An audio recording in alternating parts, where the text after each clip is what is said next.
আসসালামু আলাইকুম গাইস। এই যে আজকে বিল্ডিং এর এটা কাজ কমপ্লিট হলো, আলহামদুলিল্লাহ। এটা হচ্ছে রং, এটা হচ্ছে সিলিং, এই যে এটা হচ্ছে ড্রয়িং রুম, দেখেন সোলার কারেন্ট সব কিছুই আছে। আর এটা যে এসি লাইন, এটা হচ্ছে এলইডি টিভি লাইন। ঢুকতে এটা হচ্ছে ডাইনিং স্পেস। ডাইনিং স্পেসে দেখেন আপনার এই যে টিভি বক্স কমপ্লিট করা হয়েছে, ঢাকনাটা লাগানো বাকি আছে। এটা হচ্ছে আপনার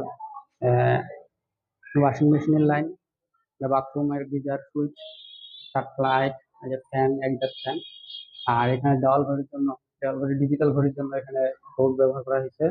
আর আপনার এখানে কিন্তু ওয়াইফাই লাইনও ব্যবহার করার জন্য হয়েছে। যেটা হচ্ছে কলিং বেল। আর এটা হচ্ছে রান্নাঘরে দেখছেন আপনার দিকে, এটা হচ্ছে পাম্পের সুইচ। আর এটা রান্নাঘরে 4টা লাইট।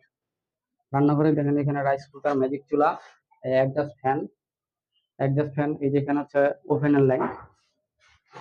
এপাশে চলে আসলো আপনার ম্যাজিক চুলার লাইন। এপাশে চলে আসলো আপনার ফ্রিজের লাইন। এরপরে আপনার বেডরুম দেখেন, যে বেডরুমে এসি লাইন, বাথরুমের geyser switch, main switch board, এবং এবং আপনার ওয়াল টিভির লাইন, সবকিছুই কিন্তু করা হয়েছে। এই যে দেখছেন এই রুমও কিন্তু সেম কাজ করা হয়েছে। তো কাজটা কেমন হলো অবশ্যই ভালো করে জানাবেন। ভালো থাকবেন, আসসালামু আলাইকুম।